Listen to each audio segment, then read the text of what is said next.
Welcome to the Hudson Show. Coming up, another surprising artist is putting out a country album. Also, should Marvel recast Black Panther? All that and more on the way next. A true classic last night at the Orange Bowl with Notre Dame defeating Penn State to earn their spot in the college football playoff championship. They won 27-24, right? Yes. And it was a nail biter. Mm-hmm. Literally, look at my nails. I was biting them. It was a great game. Came right down to the wire, and Notre Dame gets the win, which I feel like we kind of accurately predicted here on the Hudson Show yesterday. Yeah, we both said, we felt like it was going to be close, but you had to give the lean to Notre Dame on this one, and that's exactly what happened. It was a close game, nail biter to the end, but Notre Dame just eked out, came out on top. And so all props to them for, a great performance all throughout the playoff, really, so far. So they are going to be playing in that national championship on the 20th? Martin Luther King Jr. Day, right? Yeah. So next Monday. It's like all the things are happening on that day. Isn't that also like the inauguration day? I believe that it is. So that's crazy. But props to Notre Dame. And I also say props to Penn State. They played their hearts out. I feel really bad for Drew Aller, like in the post game, he's like crying, Mm-hmm. But as you said, I think he's planning to come back for another season. So this should just invigorate them to have another shot at it next year. He has said that he was coming back, and then it was like, well, maybe if the playoffs go really well, maybe he would turn pro. But I think that you can't. It would. When you're this close. The game ending or the game losing interception for the team, I feel like he would like to come back and try to right that wrong. And obviously, that's not the best note to the last note to show NFL prospective employers as well. But Notre Dame, you think about all they went through in the game last night. They get down 10-0 early, and they're the type of team where, like, can they come back? Like, they scored a lot of points this year, but not against teams like Penn State. Mm-hmm. So can they come back from a 10-point hole? Then I guess Riley Leonard got injured, their quarterback, near the end of the first half. And they put in their backup, Steve, I don't know how to say his name, Angeli or something like that. Something like that. And he leads them down the field to get a score, which is very impressive. Mm-hmm. They got multiple interceptions overturned on ESPN, like in their broadcast, are saying, no, these are the right calls. But I saw a lot of people online, and I tend to agree that they both were questionable at best. Mm-hmm. Like, they definitely weren't slam dunk penalties. Yeah.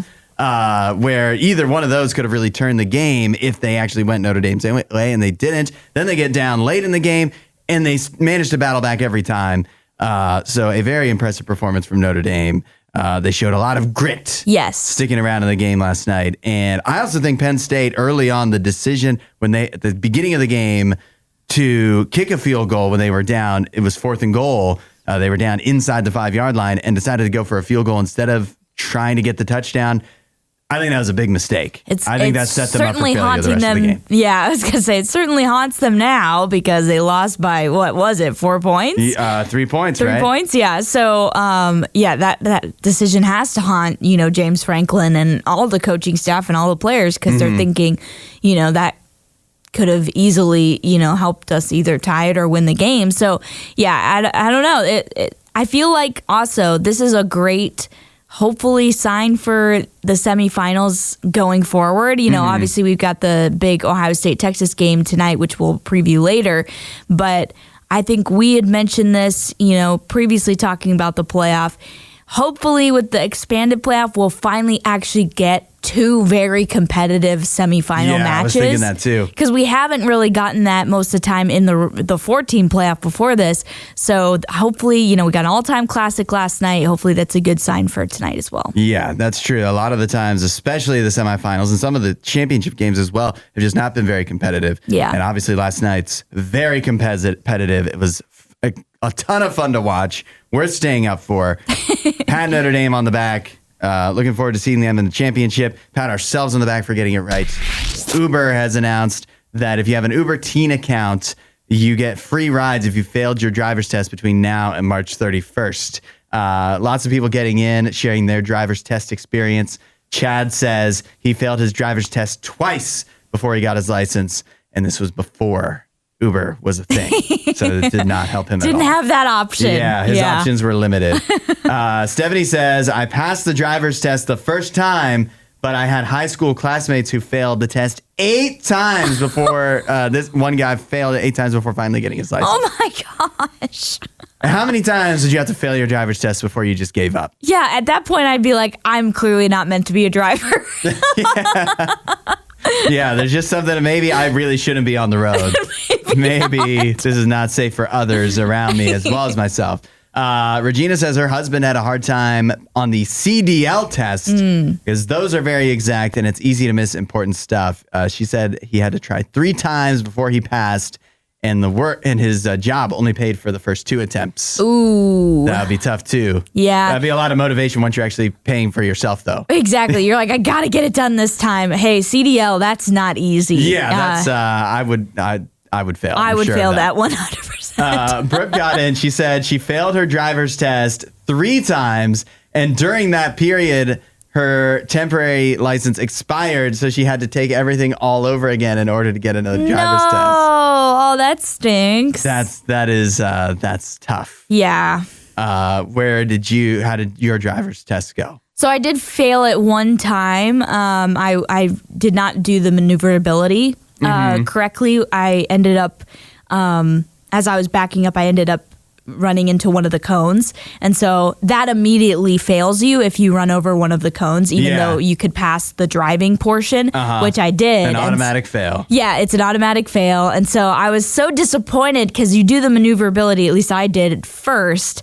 And so you're driving the whole time and the guy's telling you where to go and where to turn. And you're just, the whole time you're like, I failed, It just feels so stupid. So you still had to go through the whole thing. That's not how it was for me. I still had to do the whole thing. I was like, this is so dumb. I believe the way I took my test in Maryland, if I remember right, if you fail, like you could fail on points or there could be like automatic fails like happened to you. Yeah. If you got an automatic fail, the instructor would say, turn off the car and you'd have to park it and turn it off. And then you'd have to switch seats and they'd drive you back. Well, for this, it was in the parking lot of where the BMV was, so we wouldn't need to drive anywhere. No, that's where this was too. But he made you drive. He drove you back into the spot. If you had an automatic fail, okay, which I did as well. Well, which was so stupid. He did not make me do that. He made me drive the whole thing. Maybe Ohio's different. I don't know, but he made me drive the whole thing, so I still passed the driving portion. And then he also, I parked the car when we got back, so he didn't make me get out. I mean, every place is different too, because even in Maryland, people would say, if you wanted like. I had friends when we were all getting our licenses, and it'd be like, go to the DMV. We called it DMV there. Oh. In this county, it's easier to do the test. Whereas like in the one people said the one that I went and did was tough. I failed the first time. I did everything flawlessly until the very last stop sign, which again, this is close course. There was not a road test. And the very last stop sign, I stopped, but I didn't stop ahead of the line enough. I inched over the line, the printed line on the ground, and that's an automatic fail. Yeah, it's an automatic. So I had to turn off the car, and we had to switch seats. That's so terrible. He could that was really. And then the second time, I don't remember what. Let's just say it was 16 points fails you. Yeah. And I got like 14. I did much worse the second time. The first time, people were watching. They said this is a flawless parallel parking job. This man should be a NASCAR driver or like a stunt driver.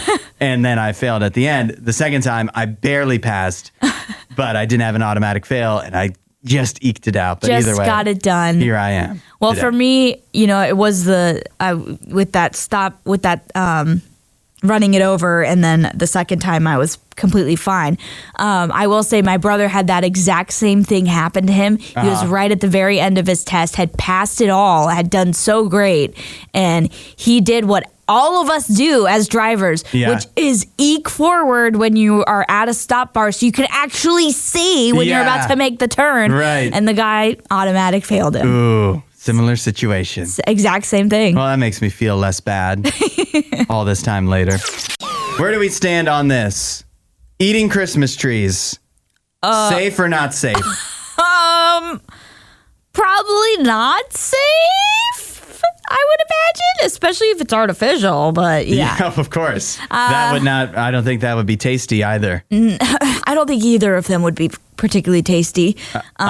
Yeah, so I'm going with no. This has come up. It's now, I guess, a debate in the country of Belgium. Okay. And I remember this kind of thing has come up in the past of some saying one way that you can recycle your real Christmas tree after it's past its usefulness at Christmas time is to use the needles for food in some way. To cook with them for flavor. I think some people may put them into tea. That kind of sounds like that could be a thing.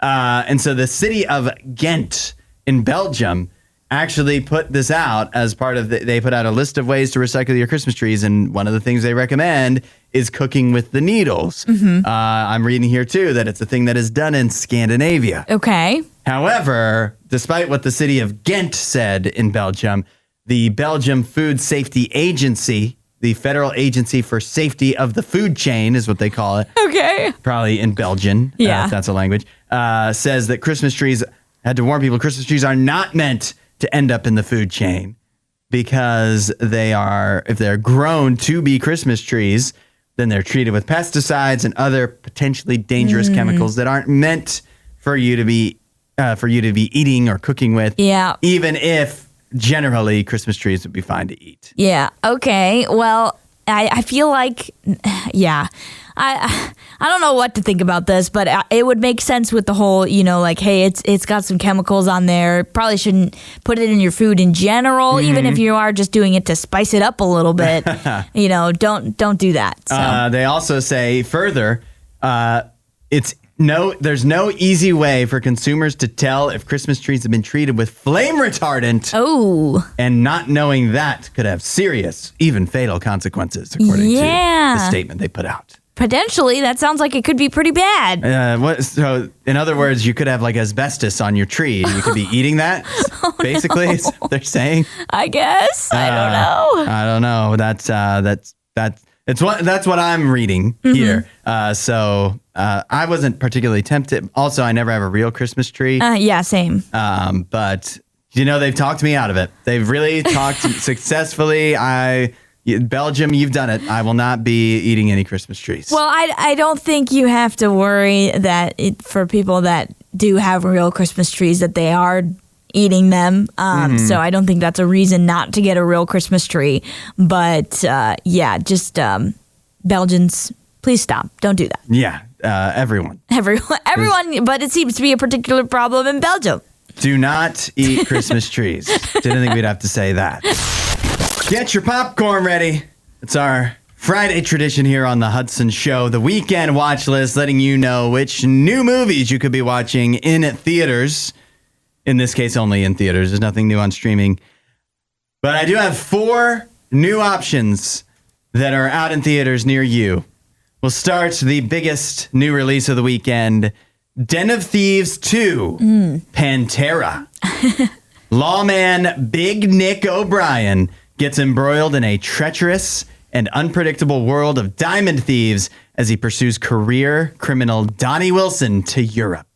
Starring Gerard Butler, of course. Have you seen the first Den of Thieves? I have not. Nor have I. This one, though, the first one, good enough to get a sequel. Yeah. The second one, now in theaters, has a 75% on Rotten Tomatoes. Not bad. And Robert Daniels of the New York Times says Den of Thieves 2 Pantera isn't groundbreaking, but it delivers what it promises.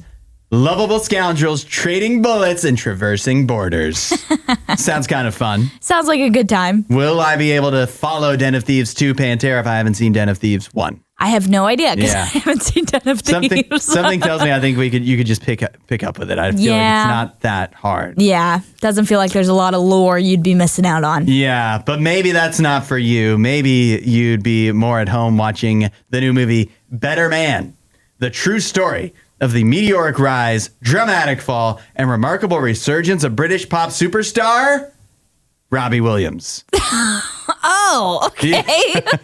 You're expecting somebody you've heard of, weren't you? I was expecting someone bigger than Robbie Williams. Yeah, I don't know who that is. And it seems that he is depicted as a chimpanzee in the movie. What? It has an 88% on Rotten Tomatoes. I'm so confused what's happening. And Randy Myers of the San Jose Mercury News says, Better Man stocks itself fully with priceless, surprisingly tender moments along with numerous telling concert scenes. I have no idea who Robbie Williams is. I don't know why he's a chimpanzee in the movie, but the critics seem to like it.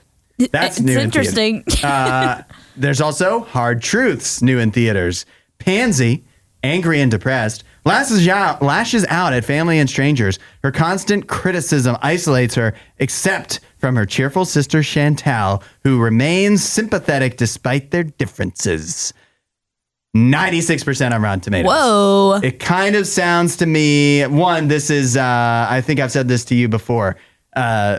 Some movies, like blockbuster movies, are all plot and no character. Yeah.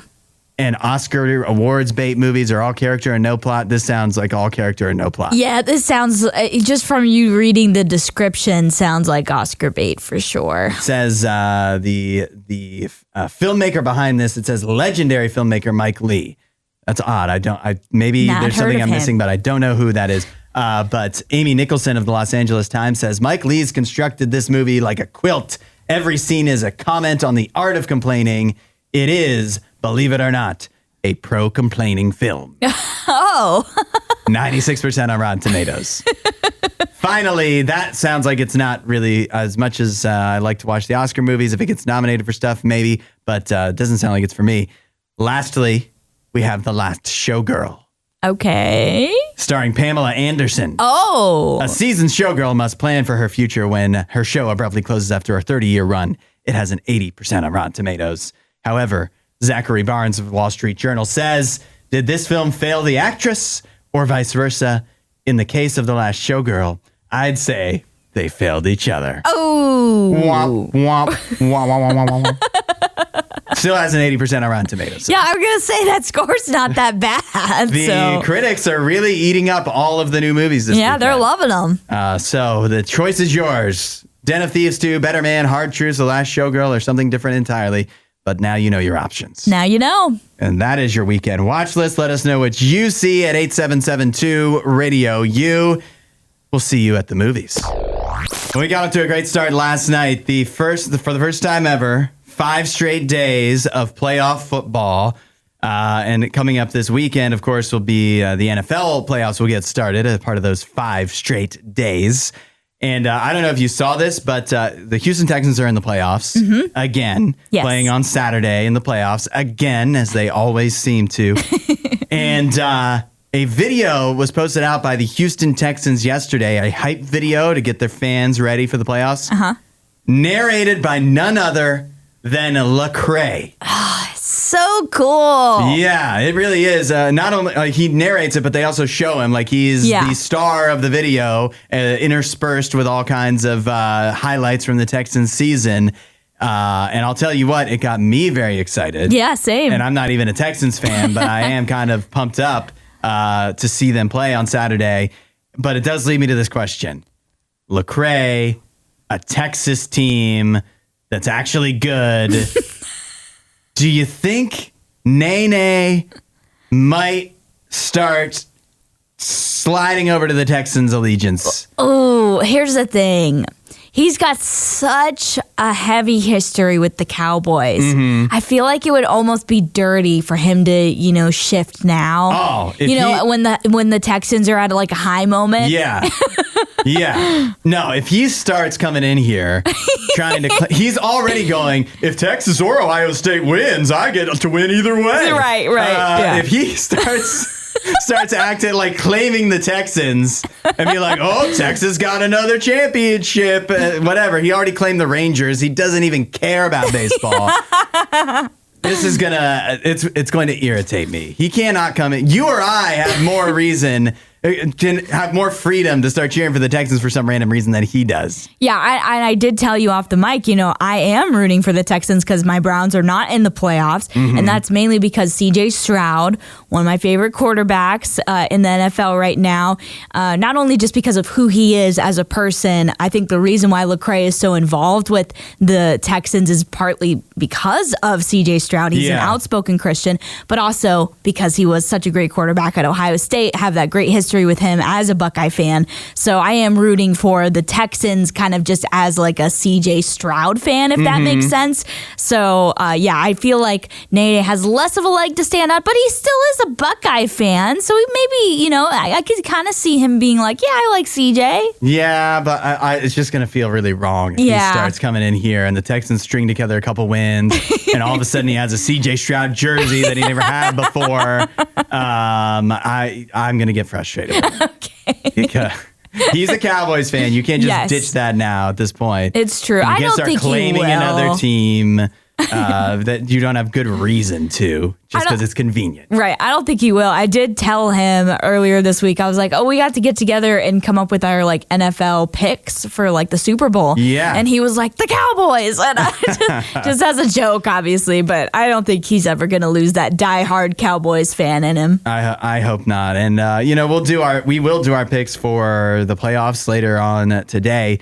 But I will tell you, I'm definitely, regardless of this video, I was cheering for the Texans anyways, but this, against the Chargers specifically. Yes. But this makes me want to cheer for them even more. Yes. I just want Lecrae to be happy. Right. That's my feelings. RadioU artist? Come on. Yeah. I don't want to alarm anyone, but alert. TikTok could be shutting down in like a week. If their threats are to be believed. TikTok has claimed that they will shut down on January 19th, depending on the outcome of a Supreme Court case that is going before the Supreme Court, I believe today, which goes back to a law that was passed last year, deciding that basically TikTok needs to what is the right word? They need to sell. They need to sell off so that they're not owned by a Chinese company. Yeah. Which currently ByteDance, a Chinese company, owns TikTok. So that has been something that was a news story long ago, but now it's coming to the forefront because the Supreme Court will basically have to decide. There's a couple different things they can do with it, but decide, should this law actually go into effect? Is it constitutional, and should TikTok actually be forced to sell or shut down? But it sounds like TikTok's just like, we are just going to shut down. It sounds like TikTok is kind of accepting their fate, but also there's nothing they can do at this point. So I understand why they're kind of just like, well, here's our argument and that's all we have. Yeah. They're trying to state this as a free speech issue. TikTok is, and TikTok users. They're trying to say this is free speech. You're denying it by shutting down this company. The Biden administration... miss me with that, by the way, TikTok. There are other places you can freely speak. Yes, it's true. TikTok is not the only available platform. Yeah. And so it's a little bit of a weak argument. And also the Biden administration is defending the pass of this law, which was backed, by so many. It was bipartisan. It wouldn't have passed if it hadn't been. Yeah. And so many people backed this. And the reason is because you cannot dispute that this is a security issue. Yeah. This is about American security, and it's less about free speech. So this is a national security issue. So I just think it's funny that TikTok is like, this is about free speech. And then the Biden administration and everybody that passed the law is like, no, it's not. Yeah. It's about national security. So yeah, it's weird to see both sides kind of talking in that way. Yeah. And this entire time, I remember going back to when they passed the law, it was a thing where us normal people, they can say it's a national security thing. But for us, I feel like there's just stuff that they know that they really are not comfortable letting the public know about, but that the government, the powers that be know. In this case, that's like, we got to ban TikTok. You can't get that many people, especially bipartisan, to agree without some pretty bad stuff going on behind the scenes that they know about. And here's the thing is even though you say, regular people, we don't know it, there are things that are available to us in the whole like terms and services that we just do not pay attention to. Yeah. And so, yeah, I know of some really, really shady things that happen with TikTok. It's one of the reasons why I deleted my account, because I was just like, I don't want to be involved in this, situation anymore. To me, it's not worth it. And so, but I know that's personal opinion. So I don't want to frame anyone's opinion on TikTok based off of my thoughts, but I do tend to agree with the Biden administration, with everybody that passed this law, that this is a security risk, and we have to get it fixed if you want to use this platform in the U.S. To me, my view is I still have TikTok, and I use it sparingly. Yeah. But I feel like as long as it's legal and whatever, like I'm just like, is it a personal thing to me where if it still exists, it's a security issue. But if it's not such a security issue that they aren't literally shutting it down, then I don't think it, that's why I stay on there. It's like, what? It's not going to. But they really are trying to shut it down. Myself being on there or not is not going to affect me personally. And so it's just, as a nation, is there something that could be dangerous? Possibly. But until they shut it down, I'll just stick around on there. But this is what everyone tells themselves, though. Everyone's like, oh, nothing bad could ever happen to me. Yeah. And then their identity's stolen. I will take my chances. I don't think that's what the concern particularly is. And there's not much of an identity to steal anyways. I do think it's interesting. There's some that are saying to like kick the can down, like hopefully the Supreme Court passes it back to somebody else and we can, just buy a little more time. That's what's been happening this entire time. Yeah. This TikTok debate started years ago. Yep. And they actually finally passed a law on it. So let's just have a decision here on this. And then figure out where to go from there. But just a warning, another alert. TikTok could shut down in about a week, January 19th. Now, yet again, to pat ourselves on the back, we very accurately predicted the Notre Dame Penn State outcome from last night's Orange Bowl. Yep. So now the pressure is on for us to prognosticate tonight's Ohio State-Texas matchup in the Cotton Bowl Classic at Jerry World, AT&T Stadium in Texas. Oh, man, this one's hard for me. I'm literally wearing an Ohio State sweatshirt right now. Big Buckeye fan. And I feel like I really want to believe that Ohio State can continue what it has already, put in place with the past 2 playoff games that they've played, which is just a thrashing of the other team. I feel like they can do it because out of all the games that we've seen, and obviously we saw a very close game yesterday, but the 2 that were mainly close that we had seen before that in the 2 previous rounds, Texas was involved in both of those. So I feel like if there's any team that has looked a little bit flawed, that were left in these semifinals, it was Texas. So my heart says that this is supposed to be another thrashing, that Texas is just not going to match up very well with this Ohio State team that just looks unstoppable. So I want to say that Ohio State is going to win big, but also something in me just says it's going to be closer than we think. So I don't know. I feel like I'm getting clouded by my bias. I'm just struggling to predict this one. Well, I want to go with my heart as well.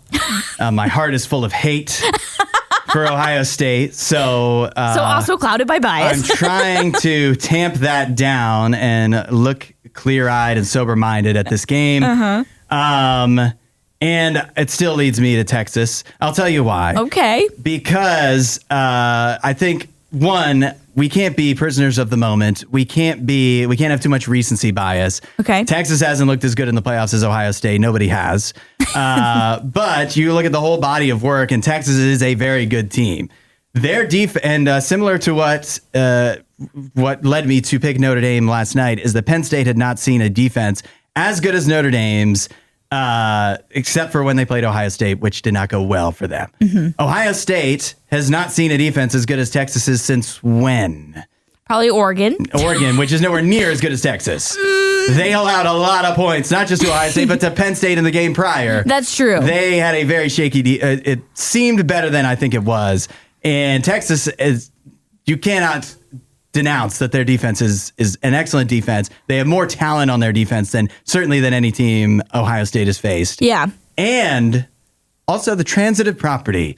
Ohio State just recently lost to Michigan, a team that Texas demolished earlier in the season, and therefore can only pick Texas. And, one last point, and that is that going back to the prisoner of the moment thing, we got people out here confused, thinking that Will Howard is a better quarterback than Quinn Ewers based on how they looked in the playoffs. Do you look at their entire careers? That is absolutely not the case. And so, yet again, Texas. I don't think people are arguing that Will Howard is better than Quinn Ewers. I would make the argument Will Howard has way better options than Quinn Ewers does. Sure. He just has better, weapons to use. And he could just throw that ball to number 4 and he's going to catch that ball. So I don't think, here's the thing. I know I said my Ohio State bias is clouding me a little bit, but I do think that with what we've seen with Ohio State in this playoff, there's just something about them. There was something about that LSU team with Joe Burrow. Mm-hmm. They just felt better than everybody else. That same feeling is like with this Ohio State team. I'm trying not to let my bias get involved. I don't feel that feeling at all because they just lost to Michigan. And even if, here's the thing, it's a different type of game, even if people are like, oh, maybe Ryan Day and Chip Kelly were just goofing around all season waiting for the playoff. Then why were they goofing around against Michigan? Yes, they were. Why would they goof around against Michigan? It's a mental thing. It was all mental. They mentally did themselves. I don't even know what you want to say. You're talking yourself in now. Now your heart's getting in the way. That they didn't take Michigan seriously. They took them too seriously, and they denied what they should have done, which is throw the ball to Jeremiah Smith. Texas is going to win tonight. No. Nobody's picking Texas except me. Remember that. It's the Hudson Show on Radio U, 8772 Radio U. This morning, we have the pleasure of talking to somebody that, at least for Allie and I, we have never gotten the chance. One of the Radio U legends here. So many songs showed up. We just did the 50 Most Wanted of 2024. So many of their songs were in it. We have Matt from Spoken. Matt, welcome to the Hudson Show. Good morning. Good morning to you guys. Good morning to everyone listening. Good morning, Matt. It is great to talk to you. Now, I'll tell you, Matt, that when I was informed that we were getting the chance to talk to you, what was said to me was that, this is from Nikki, she said that Matt wants to catch up on what's going on with Spoken. So, Matt, catch us up. What is going on with Spoken? Well, one, we still exist. We're still a band, which is shocking in so many ways because it's a lot of years, to be a band. I was thinking, it's been a long time since we have been to Columbus, for one. We've been to Lancaster, recently. We played at a new venue called Rock House 39, which it's amazing. The fact that you guys have that in your state is incredible. So it's like I was thinking about Radio U when I was there. I was there for the Broken Bottle Christmas event. And I'm standing there on this stage and every time I'm in Ohio or near Ohio, when I'll play one of our songs that you guys have played, I'm like, how many of you guys, listen to Radio U? And every person in the room listens to Radio U. So I'm like, all right, nice. I've at least got to get in touch with them and see what's going on. And I emailed Nikki and just, I wasn't sure if it'd be like an immediate, like, yeah, sure. Or it's like, well, what do you have in mind? What's going on? All this stuff. I'm like, we're still a band. We're still touring. We're still playing shows. We had a new record come out this past year. We're working on new music. We're continually booking shows. We're still in this, and we want to be more present with Radio U and Columbus and all over Ohio. So it's just one of those things, like, let's be in contact more, Yeah. And with the listeners that have supported you guys for so many years. I remember my timeline is really bad because, one, I'm old, but I've been doing this a long time. But I remember being at GMA week, hanging out with, it was back when David was on the air on TVU. I remember that's where I met Nikki. It's where I met Obadiah. It's where I met all these people from Radio U. And I'm like, wow, that's crazy. Like, a radio station is talking to us. This is really cool. And by the way, I still feel that same way all these years later. Okay, thank radio goodness. Station is talking to me. No, I think it's so cool. But I remember being down there and I went to a showcase and I heard a band called Send the Beggar. And so I'm like, oh, well, these guys are cool. I didn't know anything about them or whatever. Anyway, a couple months later, I was driving through Ohio channel surfing because that's what I do while I'm driving. If I'm not trying to somehow, talk people into hosting a Matt Beard acoustic set or a spoken show or trying to book something for somebody else, or I'm to the point of where I've bugged my wife all I can bug her during the day because she has stuff to do. I like during that time frame, I was driving through and I was just channel surfing, and it stopped on RadioU, and I remember them saying, I don't remember the DJ, but they're like, and here's a song by the band Send the Beggar, and I had heard the same song that I had heard them play in Nashville 2 months earlier. I'm like, this is so cool, and that's always the thought I have when I think of RadioU. And I think of Wendy's breakfast, of going to breakfast with Obadiah after being there for interviews. There's a lot of history. There's a lot of great memories. And so why stop? Why stop? Let's continue. Absolutely. I think we're excited about it. I think all the listeners are excited too. And I'm excited, Matt, that you reached out to us and we've got a lot going on. And I was like, oh, he better have something good. But you did say we're working on new music. You got shows coming up. If you can, what is the rough timeline for the music? How long do we have to wait here? Well, I mean, this is the problem that we run into with one. We do live in 4 different states, and we meet up to play shows. The guys fly in. I show up, I pick them up, we play shows, they fly home. I normally do acoustic shows to and from and around and whatever. Yeah. But I actually talked to our drummer, Jared, this morning, more about a bunch of stuff. But we're going to plan on recording a single at the end of March. So we'll have a single that'll go to whoever will play it.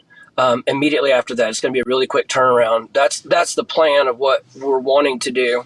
And the thing is, we have right now probably 10 songs that could be recorded, but we also need to have that conversation of okay, what kind of record do we want to make? What are we doing? What have we already done over the past? What was Reflection like? What did people love the most about Reflection?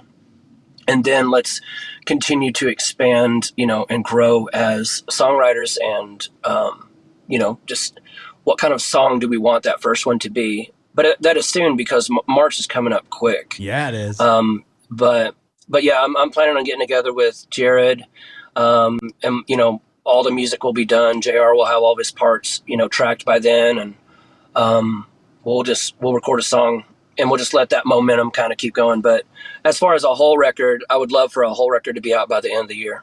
There we go. It's on the way. That's awesome news to hear. I want to know, Matt, I always love to get your perspective on the music that you listen to. So one of the questions I always love to ask is, if you could have written any song, what would it be? What genre of music? It could be any genre. Well, currently, I really wish I had written Gratitude by Brandon Lake. That would be really great. I really wish I would have written anything that Phil Wickham has written in his lifetime. That would have been really cool. I really do like Wage War. So anything that they have released, I'm about it. But as far as a song that I wish I had written, it would be Hold Me Jesus by Rich Mullins. Oh, wow. Good pick. What an eclectic collection there from Matt. I got one more for you, Matt. Yeah, okay. I want to know, Spoken's been going for a long time. You've done a lot. You've had a lot of amazing things happen as a band. But what is left unaccomplished on your musical bucket list?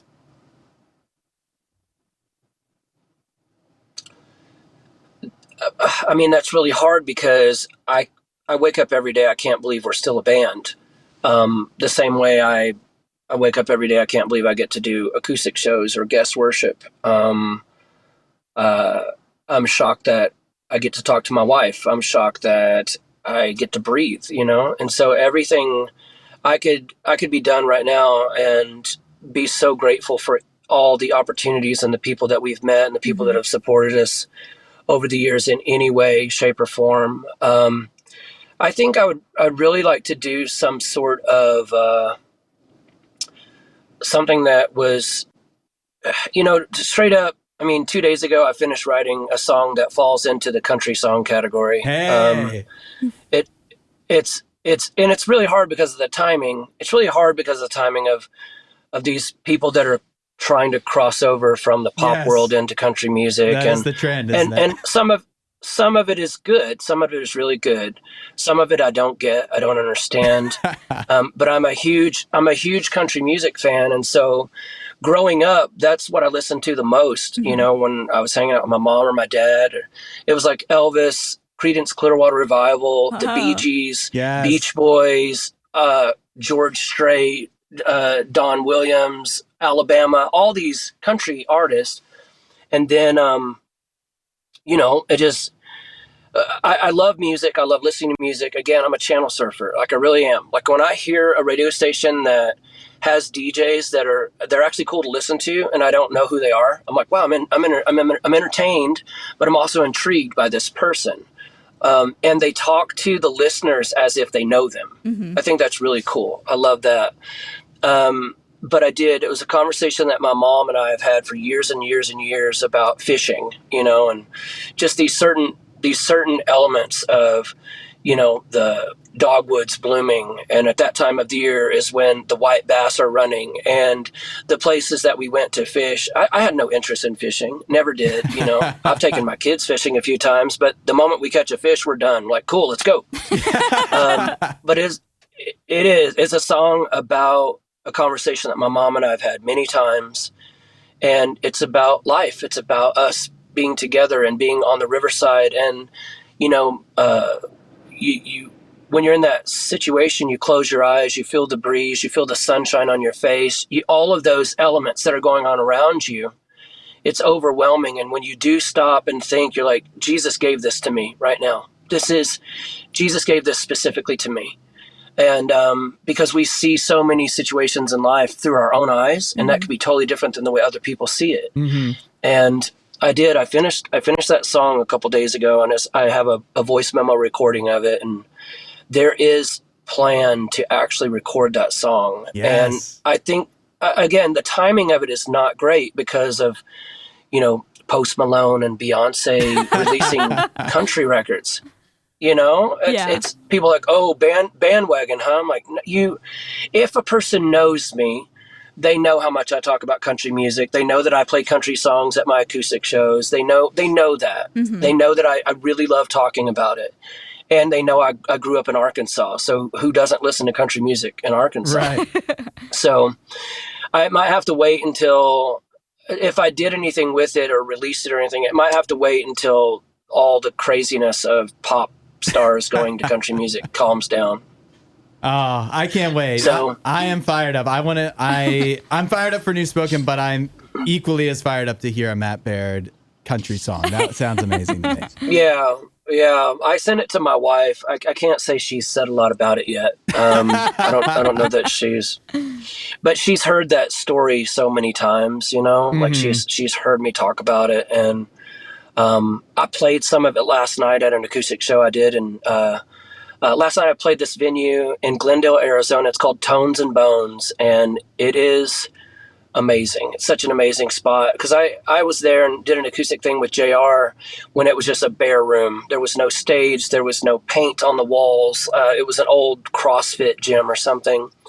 And to be there last night and to see the space and the stage, the sound system, the lights, like all this, it looks amazing. And it's one of those places that a lot of people don't know about yet. And there needs to be bands play there a lot. It's the same as Rock House 39 in Lancaster. It is an amazing venue that people need to know about. Mm-hmm. And I'm excited to be there with the protest in March. It's going to be awesome. Can't wait. Yes. Well, I mean, we've been all over the place here with you, Matt, from Rich Mullins. Hey, have you ever had a conversation with me?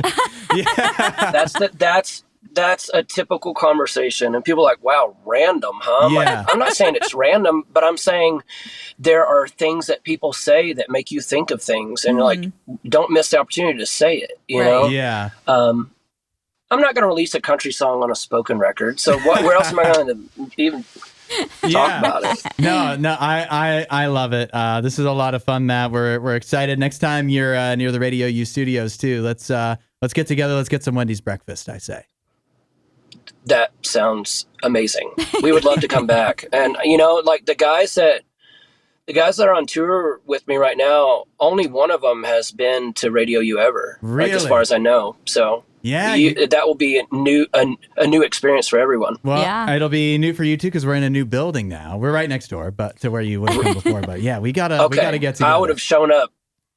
Yeah, let's just do it. You tell me when, and we'll figure it out. Sounds good. Sounds good. Matt, thanks for spending some time with us this morning. Thanks to Matt from Spoken for spending some time with us here on the Hudson Show. And he said that he has a solo country song that he's going to record, and he wants to put that out one day. But that one day, he said, was going to be after the non-country stars putting out country songs trend dies down. He's got to wait a while. Yeah, that trend doesn't seem to be going anywhere anytime soon. In fact, I literally just saw this, that the trend just continues on, because not only is Matt from Spoken working on a new country song, the Wiggles are working on a new country album.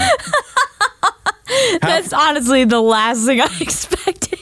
What is your favorite Wiggles song by the Wiggles? I'd have to think about Big that. Red Car. I don't know. I feel like I never really watched the Wiggles that much. We were more of a Barney household. Really? Yeah. Oh, I'd take the Wiggles over Barney any day. I mean, it ages me a little bit, I suppose. But yeah, that's what we were watching. The Wiggles, they got some bangers. They got some bops. I want to say there was one I remember. I just didn't watch it that much. There's one that's like Fruit Salad. Fruit Salad. Yeah. That's the one that that's a classic. Yeah, that's the one that I remember. Other than that, I got nothing for you. And then there's another one, food related, where it's like cold spaghetti, and you did the dance. Okay. The Wiggles are working on a new country album, and it's called Wiggle Up, Giddy Up. It's particularly odd because the Wiggles country, not only are they not country artists, they make music for children, but they also are Australian, right? Yes, but country music is big in Australia. Keith Urban, I guess, and that's it. He's the Australian. I think there's others, but Keith Urban is the first that comes to mind. They probably have their own country artists we just don't know about. Yes. But I will tell you, when the Wiggles put out their new country album, Wiggle Up, Giddy Up, on March 7th, it will also feature country stars such as Lainey Wilson, Orville Peck, and none other than Dolly Parton. Nice. That's a good get for them. I love that. For some reason, when you kind of paused a little bit and we're about to announce it, I thought you were going to say Morgan Wallen. No. That would be a big get too. They have a new single out. Is it called Wiggle Up, Giddy Up? Either way, it features new country star Dasha, who I've never heard of. I haven't heard of her either. She's apparently new, but if you want to get a taste of the Wiggles country stylings, there is a new song by the Wiggles out from their country album coming on March 7th. That's amazing. I will say they had a missed opportunity. Where's Jelly Roll on this album? Yeah, that would be jarring, I think, for children. That'd be crazy. But man, Matt Baird beaten to the punch not by Beyonce, Post Malone, Dustin from Thrice, and the Wiggles. The Marvel Cinematic Universe, no stranger at this point to controversial casting decisions. They've already brought back Robert Downey Jr., who will be Doctor Doom in upcoming movies, even after he famously played Iron Man in movie after movie in the Marvel Cinematic Universe. And that's just the tip of the iceberg. Chris Evans, if you go back to the beginning of Marvel, they had the Marvel Cinematic Universe. Terrence Howard was initially a War Machine in the Iron Man movies, but then was replaced by Don Cheadle. There's been so many of these to list. Jonathan Majors. Anyways, and now though they seem to they may be going too far in almost everyone's book. They are reportedly trying to recast T'Challa, the Black Panther. Of course, was famously portrayed by Chadwick Boseman. Yeah, this does feel like too much, doesn't it? It feels like it's just not quite right. And I think the main part of that obviously is because Chadwick Boseman died in it's just such an unexpected way. No one really knew that he was battling with colon cancer, and so it was just none of us knew that was coming. And he did such a good job with the role. Mm-hmm. The Black Panther film itself is one of the top grossing for Marvel, and so I can understand why they want to continue with that IP, which they tried to do. You know, they did follow up with the Black Panther Wakanda Forever, which focused on Shuri, his sister, in the story. But that didn't do as well. It did okay, but it didn't do as well. And so I think, Marvel's been floundering a little bit with this Phase 4. So I think they're trying to capture that same magic. But I'm just worried that this is just going to make fans upset. Yeah, I feel like this, it's odd because even back like very shortly after Chadwick Boseman did pass away, like even at that time, it's like, this feels inevitable that like they're not going to do it right away. Yeah. But one day they're going to recast the Black Panther. Right. But it still feels wrong now. Yeah. It still doesn't feel right. And people still love how he portrayed the character. So it'd be very difficult for somebody to step in. Apparently they've already, I think last year, had offered the role to somebody who turned them down, some unnamed actor. Who did not want to try, like didn't want to have to step into that situation, and you can't blame them. I also feel like this is just, not only is this, just because they have the multiverse and whatever, they can explain why there's a different Black Panther, doesn't mean that you necessarily should. Right. And why are they doing Letitia Wright? Why are they doing Shuri dirty like this?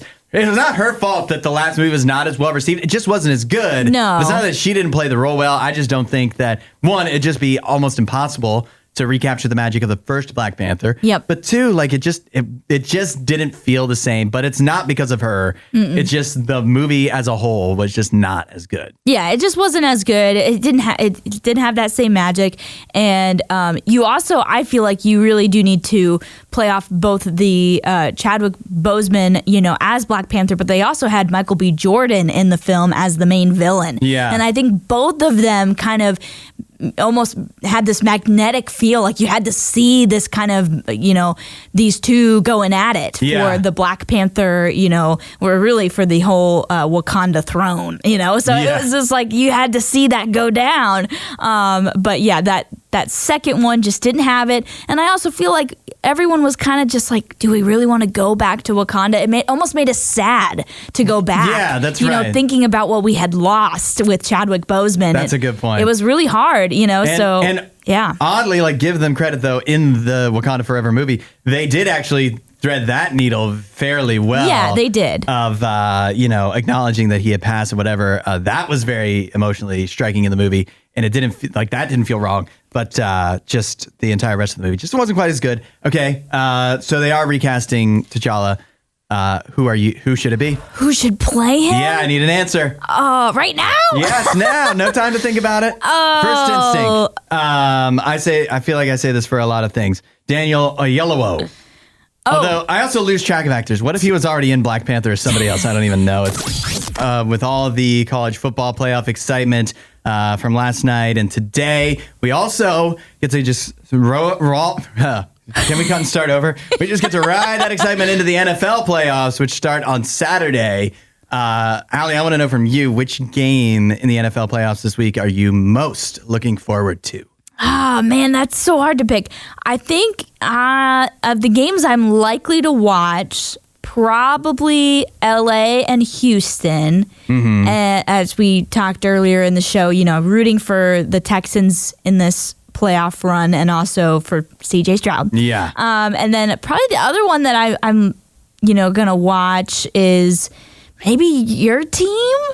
With the Eagles and the Packers, I think that's going to be a good one. That is going to be a good game. I have yet to hear a single soul pick the Packers in that game. which I don't really understand. Okay. They did lose to the Bears last week. We have to acknowledge that. But the Packers did not, they could have changed their seating if they won. But, Jordan Love didn't play the vast majority of the game. They didn't care. Yeah, they weren't trying truly about winning that game, which would have made it all the more sweet if we did win. But you can't judge them off of that. And I just feel like people are overreacting a lot. What I have seen a lot of times is a big tell about who will win or do well in the playoffs is the teams that had a much tougher strength of schedule, which the Packers did, believe it or not, and the Eagles did not. So the teams with a much tougher strength of schedule actually wind up, whether they win or, obviously they won a lot of games to get into the playoffs, but whether they did well against other playoff teams or whatever, tends to bode well that they've just played a lot of tough games and the Packers have. So the Eagles have not. That could be a good sign. Obviously, I'm looking forward to that.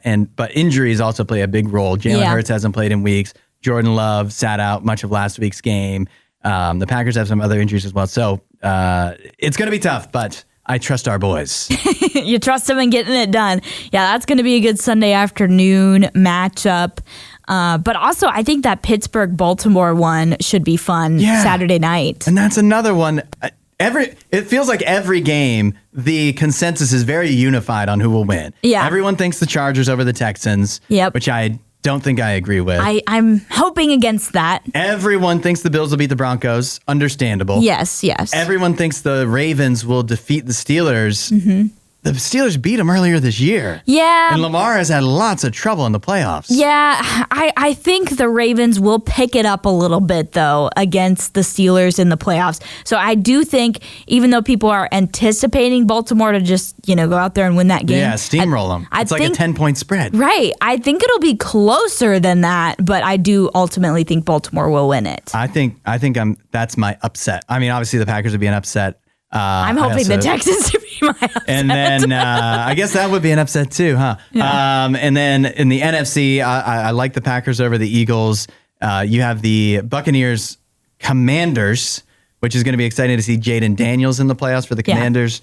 But it feels like nobody's talking as much about that game. It's not the most exciting on the slate. And then Monday we have the Rams and Vikings, which is in Arizona now. But well, you know what? We can get to that on Monday. Yep.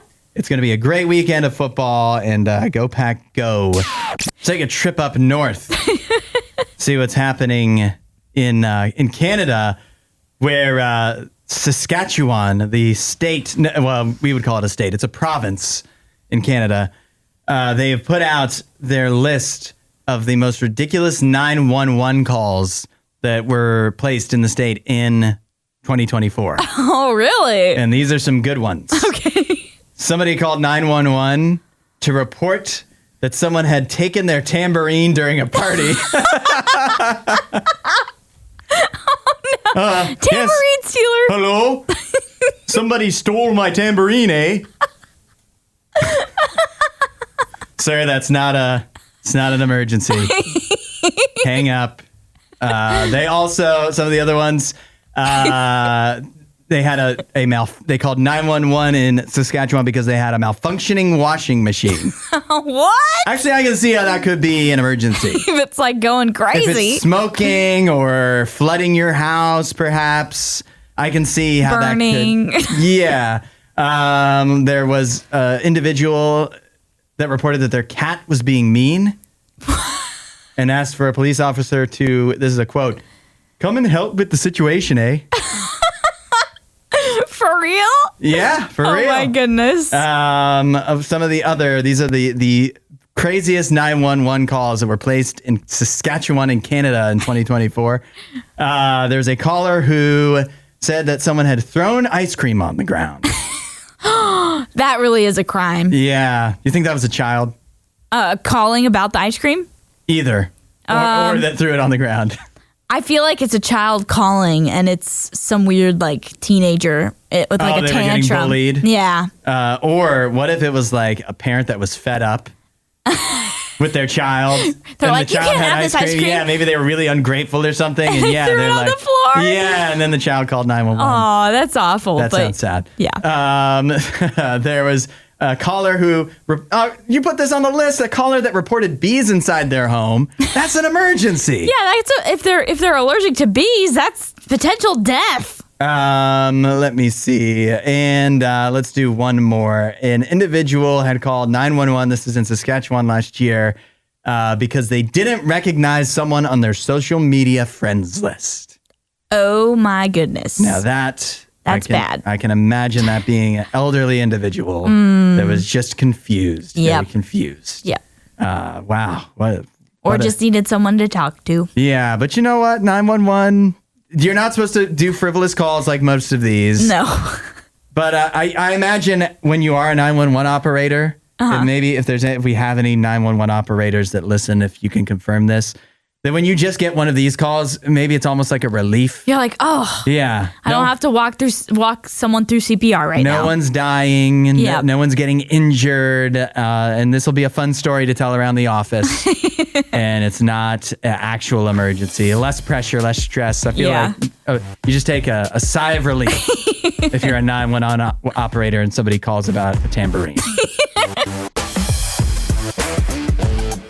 Thanks for listening to The Hudson Show. Please don't forget to rate and review the podcast.